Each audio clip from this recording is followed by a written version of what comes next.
కృపా సత్య సంపూర్ణానికి వందనాలు, స్తుతులు, స్తోత్రాలు. గత స్త్రీల సమాజం కూడిక నుంచి ఈ స్త్రీల సమాజం కూడిక వరకు మీ రెక్కల నెలలో మమ్మల్ని భద్రపరుచుకుని ఈ దినాన ఈ రాత్రి కాల సమయంలో మీ పాత సన్నిధానంలో మేమందరం కూడా మరొక పర్యంతము కోరుకుని విస్తరించుకుని మహిళపరుచుకొని గణపరుచుకుని మరొక గొప్ప అవకాశాన్ని మాకు దయచేసిన ఏదైనా బట్టి మీకే వేలాది స్తుతులు, స్తోత్రాలు. ఈ దినాన్ని చదివి ఎంతో మంది బిడ్డలు కాలగతంలో కలిసిపోయినారు ఆయన. కానీ మీ ఉచితమైన కృప చేత, మీ ఉచితమైన ప్రేమ చేత మమ్మల్ని సజీవుల లెక్కలోని పాదాల చెంతకు నడిపించిన విధానం బట్టి మీకే వేలాది స్తుతులు, స్తోత్రాలు. స్త్రీ అబలంగా ఉండకూడదు, స్త్రీ శక్తిహీనులుగా ఉండకూడదు, స్త్రీ శాతాల ప్రలోభానికి లొంగిపోకూడదని గొప్ప ఉద్దేశంతో, గొప్ప తలంపుతో స్త్రీలకు మాత్రమే స్త్రీల సమాజం కూడికను ఏర్పాటు చేసేవారు. మరి ప్రతి ఒక్క బిడ్డ కూడా నా యేసే నాకు ఇచ్చినటువంటి గొప్ప సమయాన్ని నేను సద్వినియోగపరచుకోవాలి. నేను దుర్వినియోగపరచుకోకుండా సద్వినియోగపరచుకుని నా దేవుని పాదాల చేత కొద్ది నిమిషాలైనా గడపాలని గొప్ప తలంపుతో, గొప్ప ఉత్సాహంతో ప్రతి ఒక్క బిడ్డ కూడా వేదికపడి మీ పాదాల చెంతకు వచ్చి మీ పాదాల చెంత మోకరిని గొప్ప ధన్యకరమైన విధానంలోని ప్రతి ఒక్క బిడ్డని కూడా మీరు నడిపించండి నాయన. ఇంకా ఎవరైతే రావాలని సిద్ధపడుతున్నారో అటువంటి బిడ్డలు త్వరగా మీ పాత సన్నిధానానికి రప్పించమని, ఈ ప్రార్థన ఆది నుండి అంతం వరకు నీవే మా మధ్యలో మమ్మల్ని నడిపించమని నీ కుమారుడు మా ప్రభు యేసుక్రీస్తు నామములో అడిగి వేడుకొనుచున్నాము తండ్రి. ఆమేన్. పరిశుద్ధాత్మ యొక్క నామమున ప్రభువా మమ్మల్ని కనికరింపుము, క్రీస్తు మమ్మల్ని కనికరింపుము, ప్రభువా మమ్మల్ని కనికరింపుము. అందరము కలిసి అపోస్తల విశ్వాస ప్రమాణాన్ని మన విశ్వాస ప్రమాణముగా దేవుని ఎదుట ఒప్పుకుందామండి. భూమి ఆకాశములను సృజించిన సర్వశక్తి గల తండ్రి అయిన దేవుని నమ్ముచున్నాను. ఆయన ఏక కుమారుడు మన ప్రభువైన యేసుక్రీస్తును నమ్ముచున్నాను. ఈయన పరిశుద్ధాత్మ వలన గర్భమున ధరింపబడి కన్య అయిన మరియకు పుట్టి పొందుల అధికారము కింద శ్రమపడి సిలువ వేయబడి చనిపోయి సమాధి చేయబడని అదృశ్య లోకంలోనికి దిగని శనిమైన వాళ్ళ నుండి మూడవ దినమున లేచి పరలోకమునకెక్కి సర్వశక్తి గల తండ్రి నాడని సజీవులకును మృతులకును తీర్పు చేయక కడది వచ్చినని నమ్ముచున్నాను. పరిశుద్ధాత్మ నమ్ముచున్నాను. పరిశుద్ధ క్రైస్తవ సంగమకు పరిశుద్ధ సహవాసమును పాప క్షమాపణై శరీర పునరుద్ధానమును నిత్య జీవములను నమ్ముచున్నాను. ఆమేన్. అలాగే నిలువబడినట్లయితే ఉత్తర పచ్చత్తర పాఠ్య భాగముగా కీర్తనలు 39వ అధ్యాయము మొదటి నుంచి చివరిగా ఎవరైనా స్త్రీల నుండి ముందుకొచ్చి చదవవలసిందిగా కోరి ప్రార్థిస్తాం. మొదటి వచ్చిన వారు చదువుతుండగా రెండవ వచ్చిన సంఘం అంతా కూడా ఏకీభవించి చదవవలసిందిగా కోరి ప్రార్థిస్తున్నాం. ఇది ఉంటే ఏర్పాటు చేయబడిన కీర్తనలు 39. నా నాలుకతో పాపము చేయకున్నట్లు నా మార్గములను జాగ్రత్తగా చూసుకున్నాను. బయలుహీనులు నా ఎదుట ఉన్నప్పుడు నా నోటికి చిక్కము ఉంచుకుందని అనుకుంటుంది. నేను ఏమీ మాట్లాడక మౌనమైతిని, క్షేమము గురించియును పలుకక నేను మౌనముగా ఉంటిని. అయినను నా విచారం అధికమాయెను. నా గుండె నాలో మండుచుండెను. నేను ధ్యానించుచుండగా మంట పుట్టెను. అప్పుడు నేను ఈ మాట నోరారా పలికితిని. యెహోవా, నా అంతము ఎట్లుండెనది, నా దినముల ప్రమాణము ఎంతైనది నాకు తెలుపుము. నా ఆయువు ఎంత అల్పమైనదో నేను తెలుసుకొనగోరుచున్నాను. నా దినముల పరిమాణము నీవు బెత్తనంతగా చేసి ఉన్నావు. నీ సన్నిధిని నా ఆయుష్కాలం లేనట్టే ఉన్నది. ఎంత స్థిరుడైనను ప్రతి వాడును కేవలం వట్టి ఊపిరి వలె ఉన్నాడు. మనుషులు వట్టి నీడ వంటి వారే తిరుగులాడుదురు.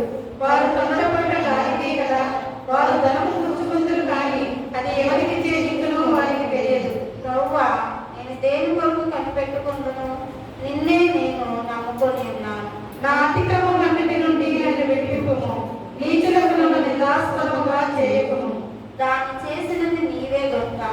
నోరు తెరువక నేను మౌనినైతిని. నీవు పంపిన తెగులు నా మీద నుండి తొలగింపుము. నీ చేత దెబ్బ వల్ల నేను క్షీణించుచున్నాను. దోషమును బట్టి నీవు మనుషులను గద్దింపులతో శిక్షించినప్పుడు చిమ్మట కొట్టిన వస్త్రము వలె నీవు వారి అందము చెడగొట్టెదవు. నరుల వంటి వాడు. యెహోవా నా ప్రార్థన ఆలకింపుము, నా మొర చెవియొగ్గుము. నా కన్నీళ్లు చూసి మౌనముగా ఉండకుము. నీ దృష్టికి నేను అతిథి వంటి వాడను. నా పితరుల వలె నేను పరవాసినై ఉన్నాను. అందరము కలిసి చదువుతామండి. నేను వెళ్ళిపోయి లేకపోవమునుపు నేను దెబ్బతిని నన్ను కోపముతో చూడను. ఇంతటి వాక్యం ముగించబడింది. దయచేసి అందరూ కూర్చోండి. ప్రభు నామములో అందరికీ వందనములండి. ఈ దినముకే ఏర్పాటు చేయబడిన వాక్య భాగము లూకా సువార్త 9వ అధ్యాయము. లూకా సువార్త 9వ అధ్యాయము 22 నుంచి 27 వచనముల వరకు మన మధ్యలో ఉన్నటువంటి వారికి ఎవరైనా ముందుకు వచ్చి చదవలసిందిగా కోరి ప్రార్థిస్తాం. లూకా సువార్త 9వ అధ్యాయము 22వ వచనం నుంచి 27వ వచనం వరకు.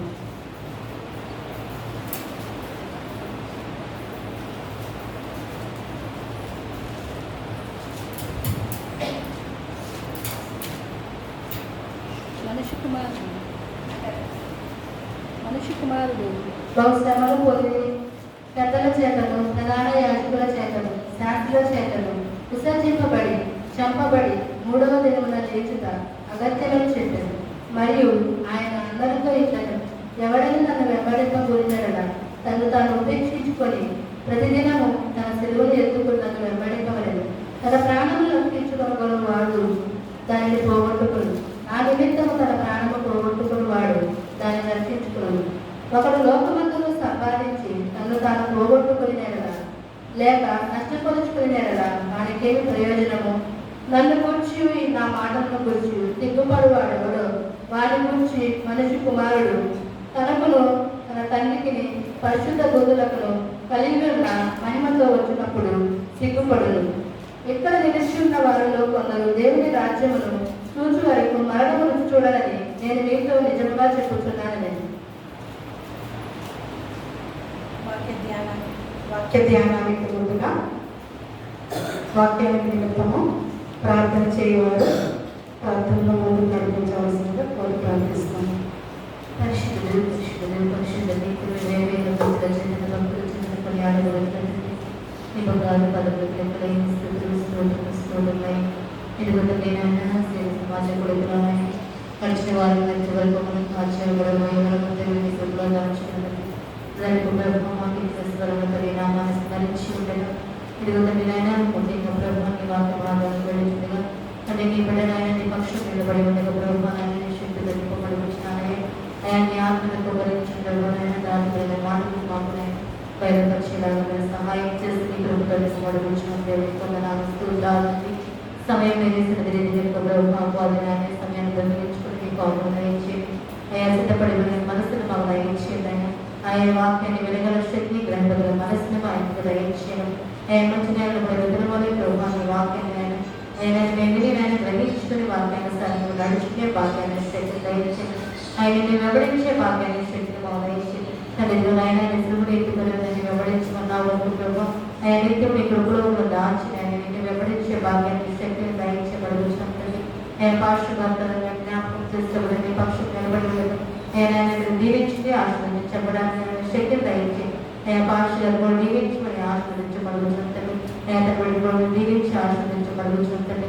ఇక్కడ కూడా ప్రతి కుటుంబాలను దీవించి ఆశీర్వదించి భద్రపరచమని ఆయన రావాల్సిన బిడ్డలు త్వరగా తోడుకొని ఆయన మాటలు కలిగిన శక్తిని మాత్రం దయచేయమని ఖండించిన విజ్ఞాపన పారాసన తీర్చుకుని ప్రార్థనతో దయచేయమని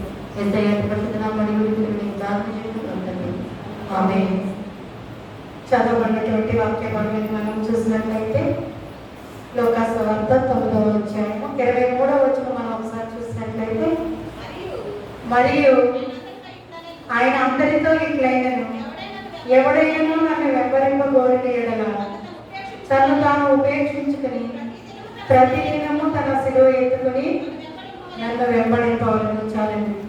ఎవడైనాను నన్ను వెంబడింపగోరిన ఎడల తను తాను ఉపేక్షించుకుని ప్రతిదినము తన శిలువను ఎత్తుకుని నన్ను వెంబడించవలను. ప్రతి స్త్రీల సమాజ కొడుకులో ఒక అంశాన్ని దేవుడు మనకి దయచేస్తూ ఉన్నాడు. ఈ దినాన కూడా ఒక చక్కటి అంశాన్ని మనకి ఇచ్చేవాడు. నీవు నన్ను వెంబడిస్తున్నావా? ప్రియ దేవుని బిడ్డ, నీవు నన్ను వెంబడిస్తున్నావా అని యేసయ్య అడుగుతున్నాడు. అవునయ్యా వెంబడిస్తున్నానని చెప్పే స్థితిలో మనం ఉన్నామా? చెప్పలేని స్థితిలో మనం ఇంకా ఈ లోకంలో జీవిస్తున్నామా? వాక్యానుసారంగా మనము పరిశీలన చేస్తున్నాము. ఒకసారి అయితే లోకసభ 9వ అధ్యాయం 57వ వచనం మనం చూసినట్లయితే, వారు మార్గమును వెళ్ళుచుండగా ఒకడు నీవు ఎక్కడికి వెళ్ళినను నీ వెంట వచ్చేదనని ఆయనతో చెప్పాను. అందుకు యేసు నక్కలకు గొర్రెలను ఆకాశ పక్షులకు నివాసములను కలవు కానీ మనుష్య కుమారునికి తలవాల్చుకున్నటకైనను స్థలము లేదని అతనితో చెప్పాను. చాలా ఒకసారి యేసు ప్రభు వారి మార్గము గుండా వెళ్తుండగా ఒక అతను అతనికి ఎదురుగా వచ్చి నీవు ఎక్కడికి వెళ్ళినను నీ వెంట నేను వచ్చేదనని ప్రభు వారితో చెప్పారు. అందుకు ప్రభువు నక్కలకు గొర్రెలను ఆకాశ పక్షులకు నివాస స్థలములు ఉండదు కానీ మనుష్య కుమారునికి తలవాల్చుకున్నటకైనను స్థలము లేదని చెప్పాడు. ఆ మాట విన్న అతను ఏమన్నాడండి? అయినా పర్వాలేదయ్యా నేను నీ వెంట వస్తాను అన్నాడు. నీవు ఎక్కడుంటే నేను అక్కడే ఉంటాను, నీవు ఉంటే నాకు చాలయ్యా అని వెంబడిస్తానని చెప్పాడు. కాబట్టి మరి ఏమున్నా ఏమి లేకపోయినా సమయానికి ఏది అందినా అందకపోయినా ఆయన వెంబడించేవారిగా ఉండాలి. కానీ ఆ యొక్క మనుష్యుడు ఏం చేశాడంటండి, ఆ మాట వినగానే అతను అడ్రస్ లేకుండా ఏమీ చెప్పా పెట్టకుండా వెళ్ళిపోయాడు. అంటే ఇంకెక్కడా కూడా అతని గురించి బైబిల్లో ప్రస్తావన జరగలేదు. మరి యేసయ్యని వెంబడిస్తే ఏదో ఘనత వస్తుందని, యేసయ్యని వెంబడిస్తే ఏదో ఆడంబరం వస్తుందని, యేసయ్యని వెంబడిస్తే ఆహారము దొరుకుతుందని, మరి యేసయ్యని వెంబడించడం అంటే ఎక్కడికి వెళ్ళాలో తెలియకుండానే, ఏం చేయాలో ఏ మాలు త్రాగాలో తెలియకుండానే శ్రమలలో ఇరుకు ఇబ్బందులు ఏమొచ్చినా కూడా ఆయన వెంబడించేవారిగా ఉంటారు. కానీ ఏదో నాకు ఘనత వస్తుంది, నేను ఒక దేవుని మందిరంలో ఈ పాత్ర పోషిస్తున్నానంటే నేను ఘనమైన వాడిని, నేను ఘనమైన దానిని మనము ఎంచుకోకూడదు. దేవుడు నిన్ను ఆ పనికి పిలుచుకున్నాడు కనుక ఆ పనిని నీవు చేయడమే నీ కర్తవ్యం. అంతేగాని నేను దేవుని ఆలయంలో, లేకపోతే నేను సంఘంలో, లేకపోతే నేను గ్రామంలో, లేకపోతే నా ఉద్యోగంలో, లేకపోతే నా పనుల్లో నేను అధికారిగా ఉన్నానని మనల్ని మనము గొప్ప చేసుకునే వారిగా మనం ఉండకూడదు. దేవుని వెంబడించడం అంటే ఏంటండి? శ్రమలలో, ఇరుకులో, ఇబ్బందులలో ఏం తినాలో ఏం త్రాగాలో తెలియని స్థితి ఉన్నప్పటికీ కూడా ఆయన వెంబడించే వారిగా ఉండాలి. విశాల మార్గంలో ఆయన వెంబడిస్తున్నాం కానీ ఇరుకు మార్గంలో, ఇరుకు ఇబ్బందులలో, మరి కష్ట నష్టాలలో ఏమి ఎదురైనప్పటికీ, ఎన్ని శోధనలు వచ్చినప్పటికీ కూడా ఆయన్ని వెంబడించే వారిగానే ఉండాలి. ఏదో ఒకప్పుడు నేను ఆయన్ని వెంబడిస్తాను, ఏదైనా సమస్య వచ్చినప్పుడు నేను పక్కకు తప్పుకుంటానంటే అది నిజమైన విశ్వాసం అండి? మన నిజమైన విశ్వాసము కాదు, అల్ప విశ్వాసము. అప్పటికప్పుడే విశ్వాసం చూపిస్తూ అప్పటికప్పుడే అల్ప విశ్వాసంలోనికి వెళ్ళిపోతూ ఉంటాం. ఇక్కడ ఆ యువకుడు కూడా ఏమనుకున్నాడండి?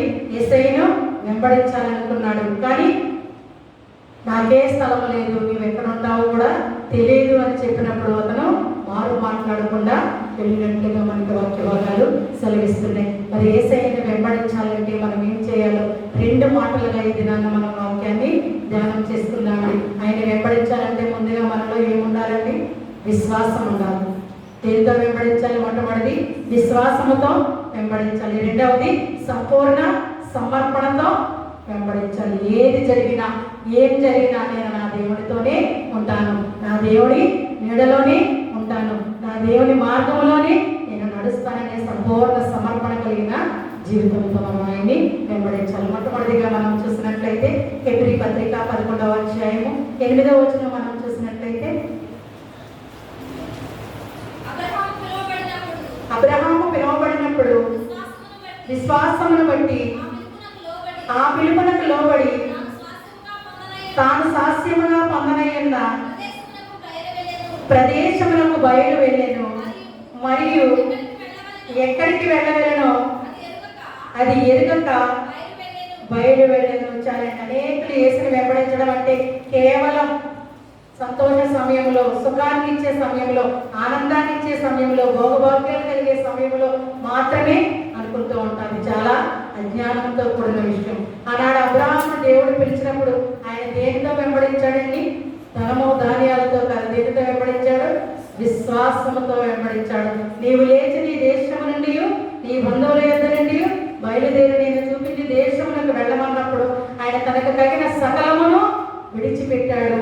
బంధువులని, తల్లిదండ్రుల్ని, ఆస్తుల్ని, అంతస్తుల్ని, సకలాన్ని కూడా విడిచి దేవుడు చూపించిన మార్గాన్ని ఆయన విశ్వాసంతో వెంబడించినట్లుగా మనకి వాక్యభాగాలు సెలవిస్తుంది. ఇప్పుడే మనం చదువుకున్నాం. అబ్రహాము పిలువబడినప్పుడు విశ్వాసమును బట్టి ఆ పిలుపునకు లోబడి తాను స్వాస్థ్యముగా పొందనైన ప్రదేశమునకు బయలు వెళ్ళను, మరియు ఎక్కడికి వెళ్ళవలనో ఎరుగకనే ఆయన బయలు వెళ్ళను. అక్కడ ఎలా ఉంటుందో ఏముంటుందో, నేను ఇక్కడ చక్కటి కుటుంబంతో ఉన్నాను, చక్కగా ఆస్తిపాస్తులు, తల్లిదండ్రులు, బంధుమిత్రులు అంతతో నేను చాలా సంతోషంగా హ్యాపీగా నా లైఫ్ లీడ్ చేస్తున్నాను. నేను ఎందుకని ఇంత ధన్యతను వదులుకొని నీవు చూపించే మార్గానికి వెళ్ళాలి, అక్కడ ఎలా ఉంటుందో ఏంటో, ఎన్ని కష్టాలు పడాలని అని ఏమీ కూడా ఆయన ఆలోచన చేయలేదండి. ఏం చేశాడు? నా దేవుడు నాకు చెప్పాడు కనుక నా దేవుడు నేను వెంబడించాలి అని ఆయన చెప్పిన మార్గాన్ని ఆయన వెళ్ళినట్లుగా మనకు వాక్య భాగాలు సెలవిస్తుంది. మరి దినాన మనము క్రైస్తవ బిడ్డలము, క్రీస్తు బిడ్డలము, క్రీస్తు నమ్మున బిడ్డలము, విశ్వాసలము చెప్పుకుంటున్నామే. మన విశ్వాసము దేవుని ఎడల ఏమాత్రము చూపిస్తున్నాం. ఒక్కసారి రాత్రికాల సమయంలో మనల్ని మనము వాక్యానుసారంగా పరిశీలన చేస్తున్నామండి. చూసినట్లయితే మత్తయి సువార్త 6వ అధ్యాయము 31వ వచనం మనం చూసినట్లయితే, కాబట్టి ఏమి తిందుమో ఏమి త్రాగుదుమో ఏమి ధరించుకుందుమో అని చింతింపకడి. అన్యజనులు వీటన్నిటి విషయమై విచారింతురు. ఇవన్నీ మీకు కావాలనని మీ పరలోకపు తండ్రికి తెలియను.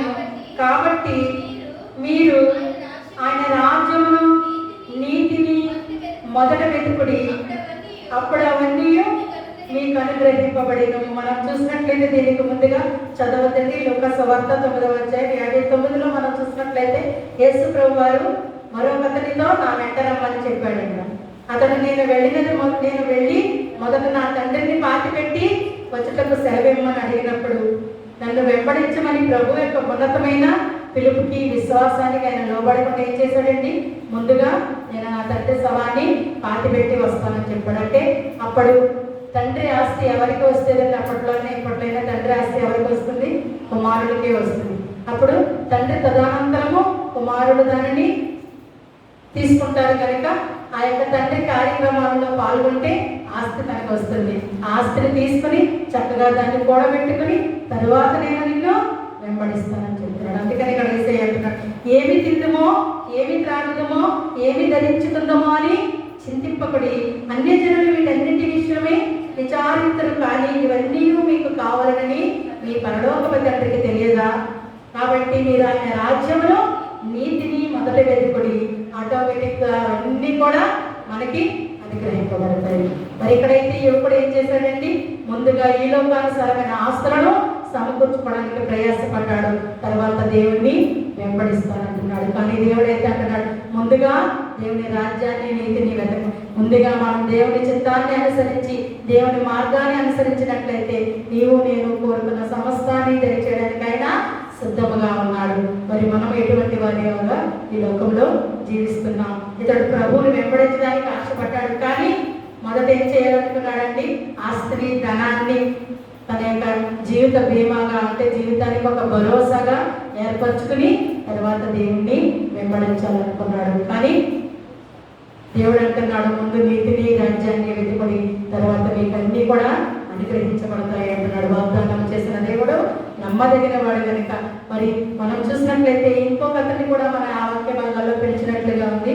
9:60 వచనం చూసినట్లయితే, మరి ఒకడు ప్రభువా నీ వెంట వచ్చుతను కానీ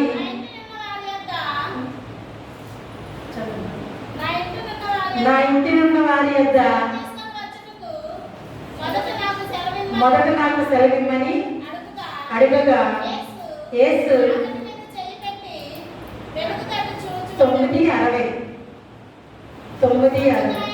అందుకైన మృతులు తమ మృతులను పాతి పెట్టుకొని నీవు వెళ్ళి దేవుని రాజ్యమును ప్రకటించమని అతనితో చెప్పేది. మా యొక్క అతను ఏం చెప్తున్నాడు? నేను నా తండ్రిని పాతి పెట్టిన తర్వాత నేను నిన్ను వెంబడిస్తానంటే ప్రభువారు ఏం చెప్తున్నారండి?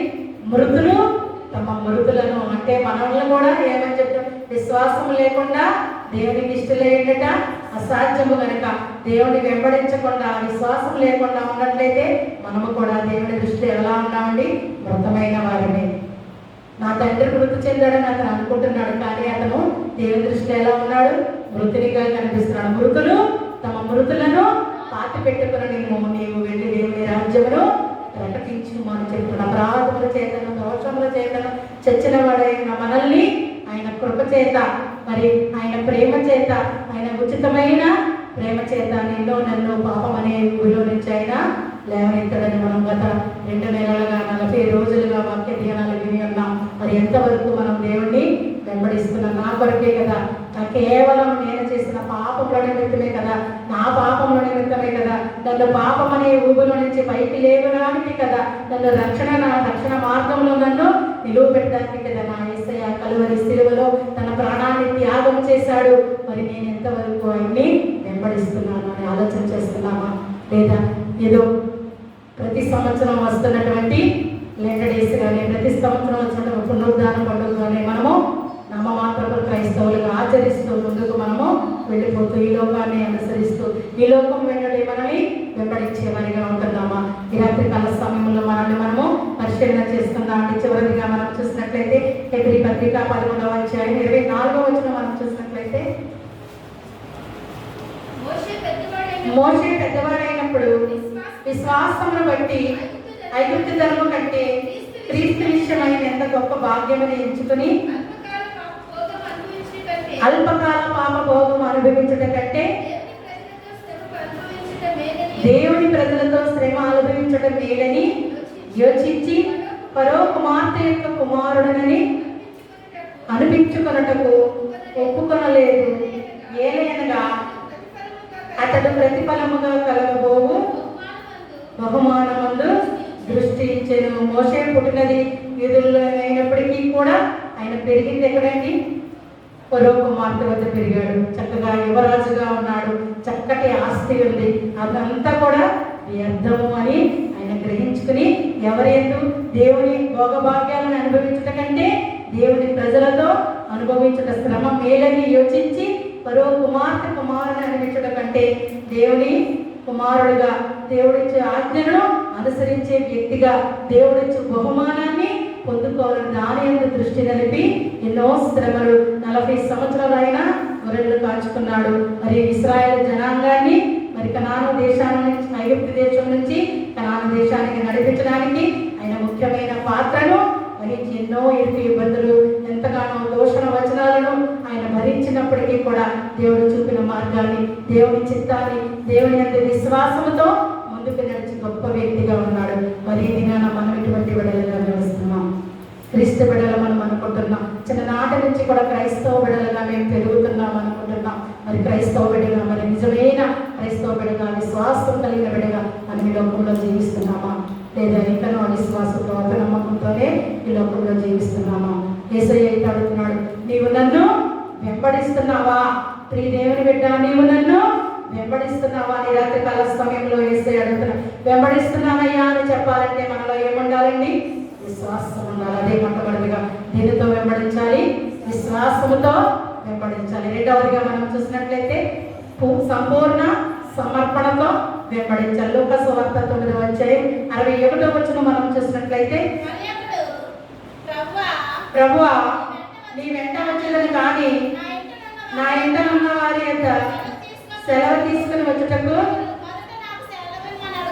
మొదట నాకు సెలవిమ్మని అడిగి ఉంచాలని. మరొకడు ఏమంటున్నాడు?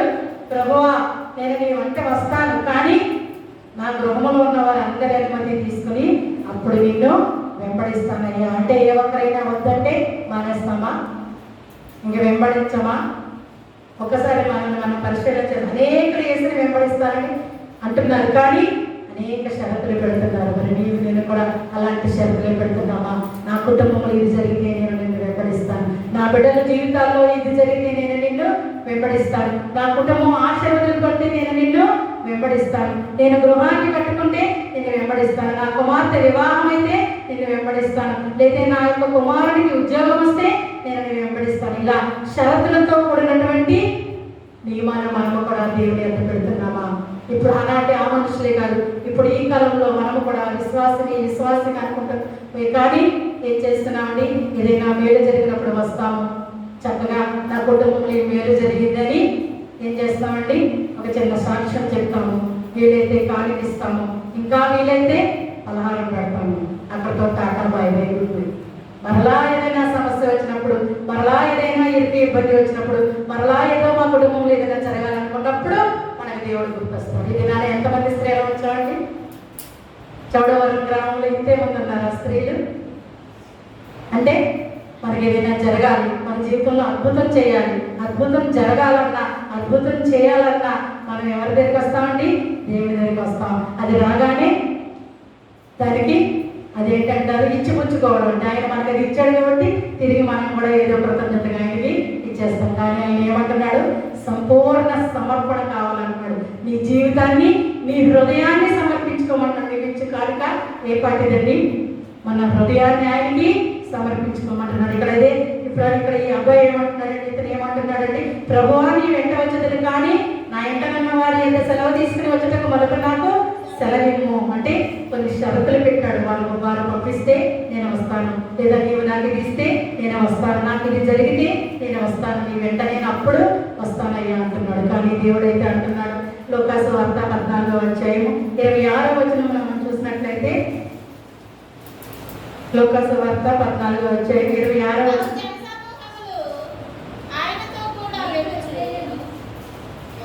ఎవడైనా నా ఎద్దకు వచ్చి తన తండ్రిని, తల్లిని, భార్యను, పిల్లలను, అన్నదమ్ములను, అక్క చెల్లెలను, తన ప్రాణమును సహా ద్వేషింపకుంటే వాడు నా శిష్యుడు కానేరడు.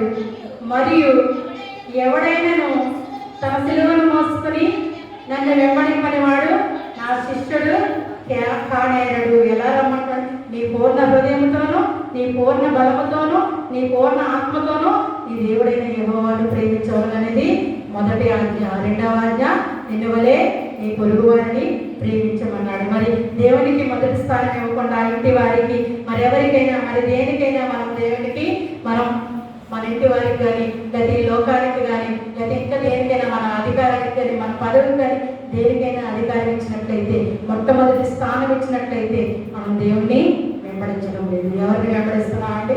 లోకాన్ని వెంబడిస్తున్నాం. లోకం అంటే ఎవరైనది? సాతాన్ని వెంబడిస్తున్నాం. మరి మనము దేవుని సంబంధము అని చెప్పుకుంటున్నామే, కానీ మనం ఎవరి సంబంధాలుగా జీవించడానికి ఇష్టపడుతున్నామండి? సాతాను సంబంధాలుగా జీవించడానికి ఇష్టపడుతున్నాం. అందుకనే దేవుడు నీ పూర్ణ హృదయంతోనూ, నీ పూర్ణ ఆత్మతోనూ, నీ పూర్ణ బలముతోనూ నీవు నన్ను ప్రేమించవాలన్నదే నా మొదటి ఆజ్ఞ. అందుకని ఇక్కడ ఎవడైనాను నా ఎద్దకు వచ్చి తన తల్లిని, తండ్రిని, భార్యను, పిల్లలను, అన్నదమ్ములను, అక్క చెల్లెలను, తన ప్రాణమును సహా ద్వేషించకుంటే వాడు నా శిష్యుడు కానేరడు. మరియు ఎవడైనాను తన సిలువ మోసుకుని నన్ను వెంబడింపని ఎడల వాడు నా శిష్యుడు కానేరడు అన్నాడు. మరి ఇక్కడ మనము ఎలాంటి వారిగా జీవిస్తున్నాం? ఈ లోకానుసారంగా జీవిస్తున్నామా? మరి దేవుని చిత్తానుసారంగా జీవిస్తున్నామా? మనందరికీ తెలుసు లోటు వారి గురించి. దేవుడిని వెంబడించమంటే ఆయన ఏం చేసిందంటే, దేవుని వైపు చూడకుండా లోకం వైపు చూసింది, ఉప్పు స్తంభంగా మారిపోయింది. అందుకని మనం చదువుకునే ఇందాక చదివారు 9:62వ వచనం, నాగటి మీద చెయ్యి పెట్టి వెనుక తట్టు చూడు వాడెవడును దేవుని రాజ్యమునకు పాత్రుడు కాడని యేసయ్య చెప్తున్నాడు. యేసు వెంబడించేవాడు తను తాను ఉపేక్షించుకోవాలి, తను తాను అసహించుకోవాలి, తను తాను క్రమపరుచుకోవాలి, తను తాను లోబర్చుకోవాలి. తన సిలువనెత్తుకుని క్రీస్తు నిమిత్తము నిందనైనా, శ్రమనైనా, బాధనైనా, కష్టాన్నైనా, దేనినైనా ఓర్చుకుని ఆయన్ని వెంబడించేవారిగా ఉండాలి. చిన్నపాటి కష్టం రాగానే దేవుడిని విడిచిపెట్టాడు, నన్ను విడిచిపెట్టాడని బాధపడేవారు కాకుండా ఈ కష్టము, ఈ నింద, ఈ శ్రమ నా యొక్క ఆశీర్వాదం కొరకే, దీని అనంతరము నాకు దేవుడు ఆశీర్వాదకరమైన జీవితాన్ని ఇవ్వబోతున్నాడని నిరీక్షణ కలిగిన బిడ్డలుగా మనం దేవుని వెంబడించే వారిగా ఉండాలని కోరుకుంటూ మిమ్మల్ని, మీ కుటుంబాన్ని దేవుడు దీవించును కాక. ఆమె ప్రతి వారం కూడా ప్రార్థన చేస్తున్నారు కనుక ఒక వారం చేసిన వారు ఇంకో వారం కాకుండా కొత్త వారం ఎవరైనా ముందుకు వస్తే బాగుంటుంది కనుక మరి ఎవరైనా ఇద్దరు ముందుకు వచ్చినట్లయితే ఒకరు విశ్వాసం గురించి, ఒకరు సంపూర్ణ సమర్పణ జీవితం గురించి అంశాలుగా ప్రార్థన చేయవలసిందిగా వారు ప్రార్థిస్తాం. మూడవ ప్రార్థన నేను చేస్తాను.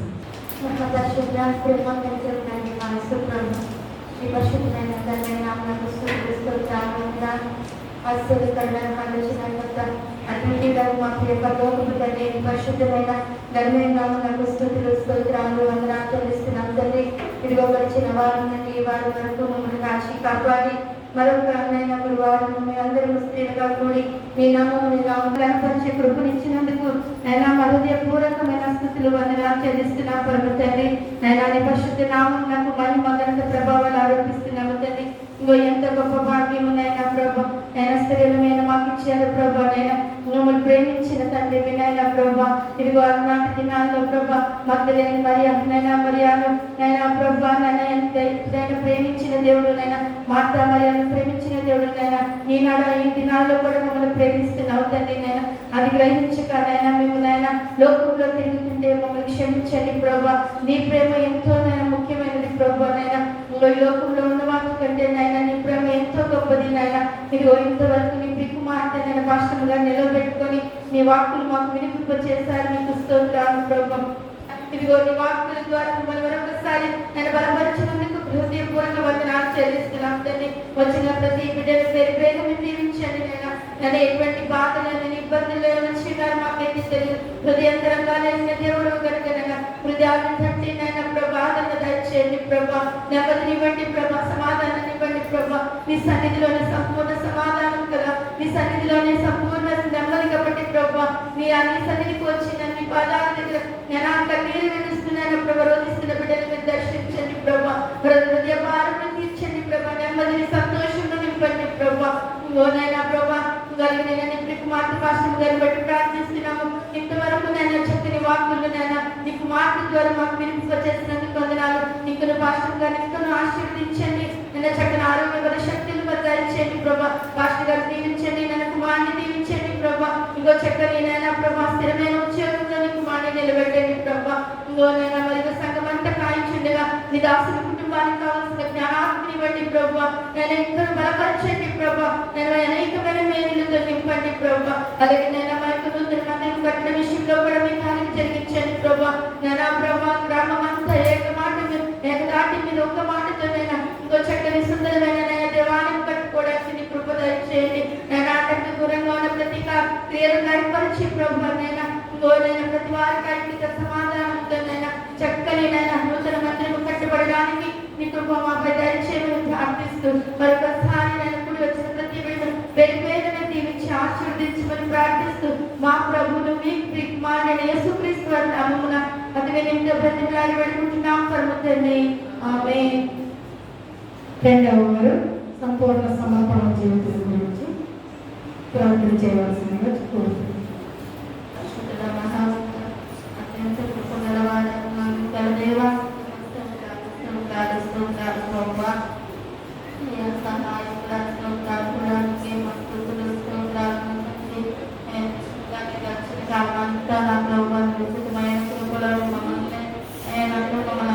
దాచిన విధానానికే నీకు స్తోత్రాలు ప్రభు. ఇచ్చిన ఆరోగ్యం బట్టి మహిమను బట్టి అయ్యా ఇచ్చిన క్షేమాన్ని బట్టి నీకు స్తోత్రాలు ప్రభు. ఆత్మని తెచ్చుకొని అయ్యా నీకు వందనాలు. గురువారం కూడా ఆయన విశ్వాసం కూర్చి ఆయన విధేయత కూర్చి వినయము కూర్చి అయ్యా పరిశుద్ధత కూర్చి ఆయన లేఖనం ద్వారా మాతో మాట్లాడే స్తోత్రాలయ్యా. అయ్యా మేము నా తండ్రి అయ్యా వారికి ఈత లేకపోయినా ప్రభు అయ్యా నా పని తెచ్చుకొని ఆయన విశ్వాస జీవితంలో ఎదగడానికి కృపను దయచండి. ఎంత నమ్మకం ఉంచి నా ప్రభు అయ్యా మేము ఎదిగే కృపలు మీరు మాకు దయచండి. ఎలాగంటే అబ్రహాము తండ్రి నాయన నమ్మి అయ్యా నీ మాటను నమ్మి ప్రభు బయలుదేరి ఉన్నారు నాయన. ఏ దేశానికి వెళ్ళాలో తెలియక కూడా ప్రభు అయ్యా తెలియకుండానే ఆ దేశంకు బయలుదేరి వెళ్ళి ఉంటున్నా ప్రభు. మేము కూడా నాయన అయ్యా మొదటి నీ రాజ్యం నీతిని వెతికి నీ పరలోక రాజ్యాన్ని చేరగలిగే కృపలను మాకు దయచేయండి ప్రభు. స్తోత్రాలు తండ్రి. అయ్యా ప్రభుత్వం నామాన్ని తెచ్చుకొని ఆయన విశ్వాస జీవితాన్ని మాకు అందరికీ ఆయా మీరు అనుగ్రహించిన ప్రభావ. ఆ రీతిగా సంపూర్ణ సమర్పణ జీవితంలో నాయన ఆయనైతే ఆయన సహోదరుల యొక్క సెలవిమ్మని నాయన ఆయన సెలవు అడిగి రావడానికి నాయన వారి ఎందుకు పంపమని సెలవు అడిగి ఉంటుందా ప్రభావ. జ్ఞాపకాన్ని తెచ్చుకొని మేము కూడా ఒకవేళ మా భర్తలనైనా మా బిడ్డలనైనా మా తల్లిదండ్రులనైనా ఆయన అధికముగా ప్రేమిస్తున్నామేమో ప్రభావ. ఆయనకి విడిచిన ఆయన వారిని ప్రేమించిన ఎడల అది విగ్రహాలను నమ్ముతుంది కనుక ప్రభు జ్ఞాపకాన్ని తెచ్చుకుని సంపూర్ణ సమర్పణ కలిగిన ఆయన అయ్యానికి స్తోత్రాలు ఎంతో నాయన వారిని ఏ రీతిగానైనా ఆయన ప్రేమించాలని ఆయన నిన్ను ఏ రీతిగా ప్రేమించాలని తండ్రి తెలియజేసిన గొప్ప దేవుడు నాయన జ్ఞాపకాన్ని తెచ్చుకోవాలని ప్రభు సంపూర్ణ సమర్పణ జీవితంతో అయ్యా మా అందరి హృదయాలనైనా నీ వాక్యాన్ని మించి ఉన్నప్పుడు ప్రభు ఆయన సంపూర్ణ జీవితాన్ని జీవించగలుగుతాం కదా ప్రభు. అయ్యా జ్ఞాపకాన్ని తెచ్చుకొని మా అందరి హృదయాలని వాక్యం ముద్రించడం ప్రభు స్తోత్రాలు తండ్రి. అయ్యా నీకు వందనాలు. ప్రతి ఒక్క బిడ్డని వాక్యాన్ని విడిచిపెట్టగా ఆయన రాజు నేలను పడిన విత్తనముల వలె కాక అయ్యా అలా మెత్తటి నేలను పడిన విత్తనముల వలె ఫలించుటకు కృపను దయచేయండి ప్రభు. నీకు వందనాలు. మేము కూడా ఒకవేళ అతని వలె ఉన్నామేమో ప్రభు. సహోదరుల యొక్క ఎదురున్న వారి యొక్క సెలవు అడిగే వారిగా ఉన్నామేమో. మా పితరులను తాటి పెట్టే వారిగా మేము ఉన్నామేమో ప్రభు. జ్ఞాపకాన్ని తెచ్చుకోండి. ఆ రీతిగా కాకుండా నాగటి మీద చెయ్యి వేసి వెనుకకు చూసి వాడు నాకు పాత్రకు కారణం నాయన అటు వాడు నాకు శిష్యుడు కానేరుగా తండ్రి. శిష్యుడుగా నాయన నీ రాజ్యాన్ని పాత్రలుగా మమ్మల్ని అందరినీ ఉంచిన ప్రభావానికి స్తోత్రాలు. అనే వాసం పోషించిన నిబులను జ్ఞాపకాన్ని తెచ్చుకుంటున్న ప్రభావ. మంచి ఆరోగ్యం దయచేయండి. ఇంకా నూతనమైన కార్యాలు నూతనమైన వాక్యాలు తన హృదయంలో మీరు ఉంచిన ప్రభావానికి వందనాలు. మంచి తలంపులు ఇంకా జ్ఞానంతో కూడిన ఆలోచనలు మీరు ఎక్కువ దయచేయండి ప్రభావానికి స్తోత్రాలు నాయన. అయ్యా ఇంకా నాయన ఆయన బలపరిచి మంచి ఆరోగ్యం దయచేయండి పాత్ర గారు. అయ్యా వారి కుమారులు మీరు జ్ఞాపకం తెచ్చుకుని మంచి ఆరోగ్యం దయచేసి ప్రతి పనిలో మీరు తోడుగా మంచి జాబ్ పెడుతున్నాయని అప్పగించిన ప్రభావ. అయ్యా నీకే మా కుటుంబ పని చేయవలసిన పనులు ఇచ్చిన బిడ్డలందరినీ మీరు దీవించి ఆశీర్వదించి బలపరిచిన ఆయన నీ వాక్యాన్ని అందరి హృదయాలు నింపుకొని విశ్వాస జీవితంతో సమర్పణ కలిగిన జీవితంలో నాయన సంతానం నీ రాజ్యం చేరే వారిని నీ రాజ్య వారసులుగా మమ్మల్ని ఉంచమని ప్రభావ. నీకే నా కుదురు చెల్లించుకుంటూ ఇచ్చిన వెనుకని సంపూర్ణ ముద్రించుకోమని వేసే పరిశుద్ధ నామములో అడిగి వేడుకొని పొందుకొని ఆమేన్. కృపా సత్య సంపూర్ణానికి వందనాలు, స్తుతులు, స్తోత్రాలు. గత స్త్రీల సమాజం కొడుకు నుంచి స్త్రీల సమాజం కొడుకు వరకు ఈ రెక్కల నీళ్ళలో మమ్మల్ని భద్రపరుచుకున్న విధానాన్ని బట్టి నీకే వేలాది స్తుతులు, స్తోత్రాలయ్యా. స్త్రీ అబలుగా ఉండకూడదు, స్త్రీ శక్తిహీనరాలుగా ఉండకూడదు, స్త్రీ శాతాన ప్రలోభానికి లొంగిపోకూడదు.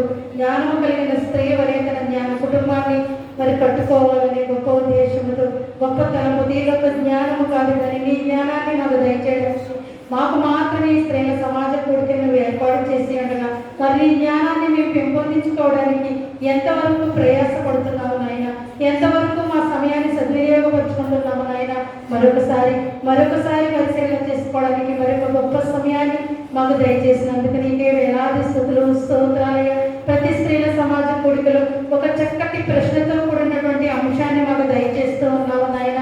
ఈ దినాన్ని కూడా ఒక చక్కటి ప్రశ్నతో కూడినటువంటి అంశాన్ని మాకు దయచేసి అన్నావు ప్రభు. నీవు నన్ను వెంబడిస్తున్నావా ప్రియదేవుని బిడ్డ, నీవు నన్ను వెంబడిస్తున్నావా అని అడుగుతున్నావు ప్రభు. అవునయ్యా వెంబడిస్తున్నాను ప్రభు అని చెప్పగలిగే స్థితిలో మేమున్నామా, చెప్పలేని స్థితిలో మేమున్నామా అని మరొకసారి మా హృదయాన్ని పరిశీలన చేసుకుంటుండగా సమాధానాన్ని దయచేయండి ప్రభు. నిన్ను వెంబడిస్తున్నామా, వెంబడించలేని స్థితిలో ఉన్నామా? ఒకవేళ ఇంకనూ వెంబడించలేని స్థితిలో ఉన్నట్లయితే అట్టి జీవితాన్ని మమ్మల్ని నుంచి దూరపరిచి నిన్ను వెంబడించగలిగే శక్తిని, హృదయాన్ని, అట్టి జీవితాన్ని మాకు దయచేయండి ప్రభు. అందుకే వేలాది స్తుతులు, స్తోత్రాలు ప్రభు. నాకు ముందుగా 2 బిడ్డలు మరి ప్రార్థన చేసి ఉన్నారు ప్రభు. విశ్వాసంతో వెంబడించమన్నావు ప్రభు, సంపూర్ణ సమర్పణతో వెంబడించమన్నావు నాయన. నీవు వాక్య భాగంలో అనేక మందిని నన్ను వెంబడిస్తావా అని అడిగినప్పుడు వారు వేరే షరతులు పెట్టారు, ఏవేవో మరి కోరికలు కోరారు. కానీ ఇది నీవు మమ్మల్ని కూడా అడుగుతున్నావు ప్రభా, నీవు నన్ను వెంబడిస్తున్నావా?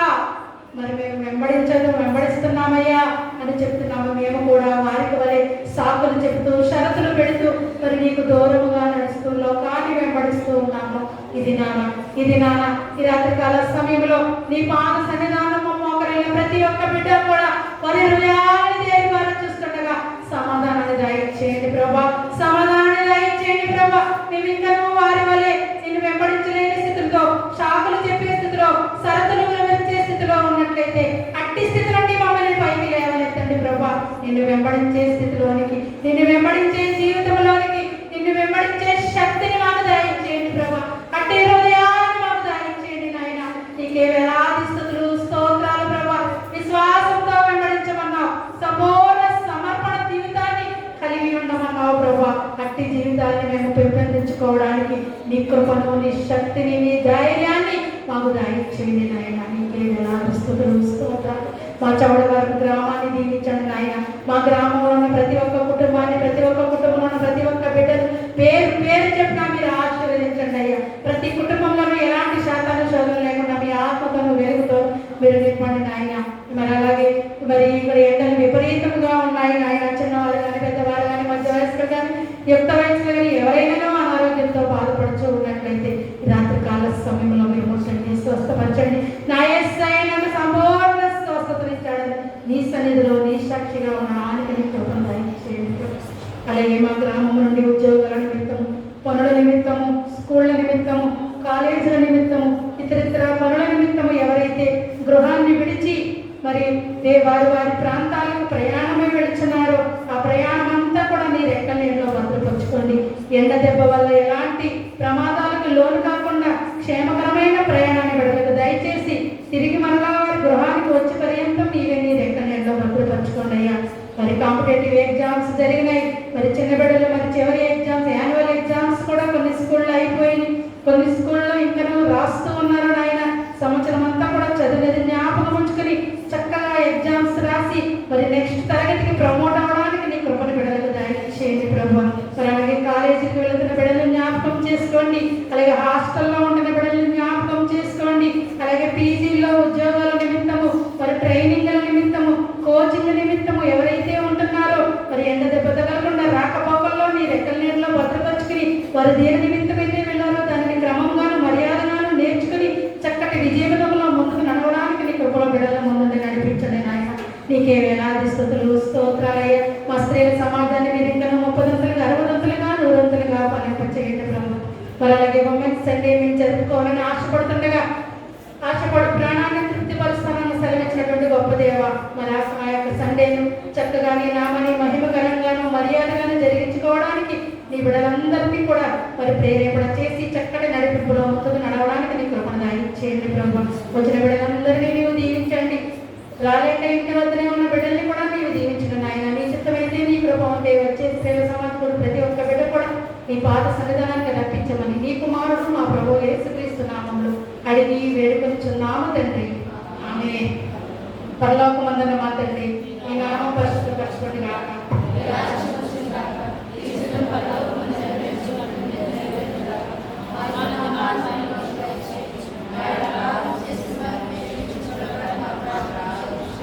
శోధనలేక దుష్టుడు తప్పించు. రాజ్యమును శక్తియు మహిమయు నిరంతరము నీవై ఉన్నావు తండ్రి, ఆమేన్.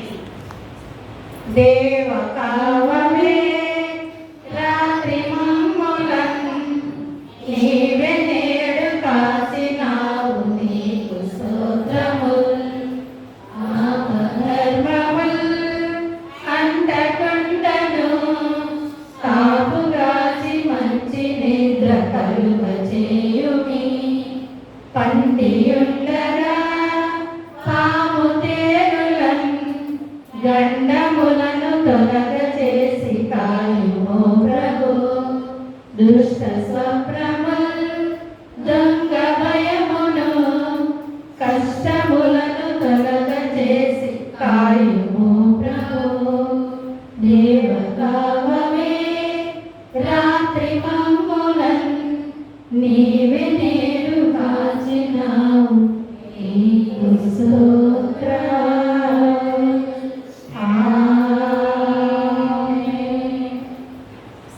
ప్రభునామములో అందరికీ వందనములు. చిన్నగా ఉన్నారు. దాదాపుగా ఒక 10 మెంబర్స్ పైన నేమ్స్ ఇచ్చి ఉన్నారు. ఇక్కడ ఎవరైనా దానిలో పార్టిసిపేషన్ చేయాలనుకున్నవారు మీ పేరు ఇవ్వవలసిందిగా కోరి ప్రార్థిస్తున్నాం. ఎందుకంటే పార్టిసిపేషన్ చేసిన వారికి యూనిఫామ్ ఉంటుంది కనుక మరి దాని నిమిత్తం పార్టిసిపేషన్ చేయడం పేరు తర్వాత ఇద్దాంలే అని ఎవరు కూడా ఆలస్యం చేయవద్దు. ఉండదలిచిన వారు ఎవరైనా త్వరగా మీ పేరు ఇచ్చి మరి యూనిఫామ్ ఏంటో తెలుసుకోవచ్చు.